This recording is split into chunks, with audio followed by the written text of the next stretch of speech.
Hi. I just dyed my hair last night and totally ruined it. It is very orange. I don't know if you can really see that. Yeah, there you go. That's a better picture of really how orange my hair is.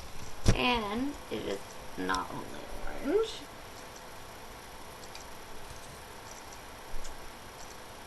but it is also, wow, yeah, extremely long.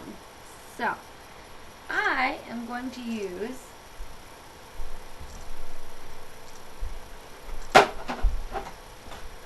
L'Oreal Brass Banisher today and see if it can get rid of this awful mess that I created myself, of course. So, I am going to go ahead and do that and then let you guys know how it worked out for me.